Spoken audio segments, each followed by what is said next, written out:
যথাযথভাবে কার্যক্রম পরিচালনায় হিমশিম খাচ্ছে বাংলাদেশ সড়ক পরিবহন কর্তৃপক্ষ।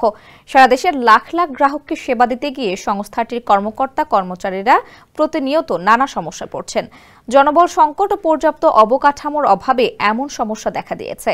একজন কর্মকর্তাকে একাধিক জেলায় বা সার্কেলে অতিরিক্ত দায়িত্ব পালন করতে হওয়ায় সেবা প্রত্যাশীরা যেমন কাঙ্ক্ষিত সেবা থেকে বঞ্চিত হচ্ছেন, তেমনি ড্রাইভিং লাইসেন্স পরীক্ষার্থীদের জন্য পর্যাপ্ত মাঠের অভাব, আধুনিক ভেহিকেল ইন্সপেকশন সেন্টারের স্বল্পতা, রেকর্ড রুমের অপ্রতুলতা এবং ধার করা গাড়ি দিয়ে ড্রাইভিং পরীক্ষা নেওয়ার মতো সমস্যাগুলো সেবাদান প্রক্রিয়াকে আরও কঠিন করে তুলেছে।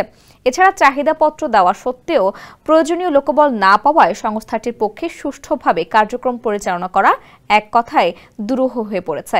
হাসান মাহমুদ রিপনের প্রতিবেদনে বিস্তারিত জানাচ্ছেন সানজিদা ইসলাম।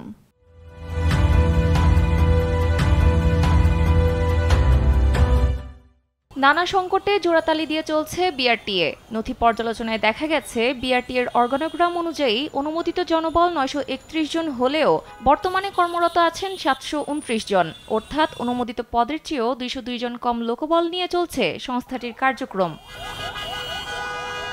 2019 সালে বিআরটিএ 2282 জন জনবলের চাহিদাপত্র মন্ত্রণালয়ে জমা দিলেও যাচাই বাছাই শেষে জনপ্রশাসন মন্ত্রণালয় 2020 সালে 315 জনের অনুমোদন দিয়ে অর্থ মন্ত্রণালয়ে ফাইল পাঠায়। তবে 2021 সালে সেই তালিকা ছাঁটাই করে মাত্র 96টি পদ অনুমোদন দেয় মন্ত্রণালয়। এছাড়া ড্রাইভিং লাইসেন্সের পরীক্ষা নেওয়ার জন্য বিআরটিএর নিজস্ব গাড়ি না থাকায় বিআরটিসি বাসের ডিপোতে তাদের গাড়ি দিয়ে পরীক্ষা নেওয়া হয়। যেখানে বিআরটিসি ডিপো নেই, সেখানে জেলা প্রশাসকের সহায়তায় পরীক্ষা কার্যক্রম চলে। এভাবেই জোড়াতালি দিয়ে বিআরটিএ চললেও রাজস্ব আয় পূর্বের তুলনায় অনেক বেড়েছে। বিষয়টি নিয়ে বিআরটিএর পরিচালক মোহাম্মদ কামরুল ইসলাম চৌধুরী কালবেলাকে জানান, নানা সমস্যা নিয়ে বিআরটিএ সেবা দিচ্ছে। লোকবল সংকটের কারণে মানুষ প্রয়োজনীয় সেবা পাচ্ছে না, ফলে বিআরটিএর কর্মকর্তা কর্মচারীদের বিভিন্ন সময় বিতর্কিত মন্তব্য শুনতে হয়। বিআরটিএ চেয়ারম্যান মোহাম্মদ ইয়াসিন বলেন, লোকবল সংকটের কারণে কার্যক্রম পরিচালনায় বিভিন্ন সমস্যায় পড়তে হচ্ছে। এই সমস্যার সমাধানে ফের প্রয়োজনীয় লোকবল ও লজিস্টিকের চাহিদাপত্র দিয়ে শিগগিরই মন্ত্রণালয়ে চিঠি দেওয়া হবে।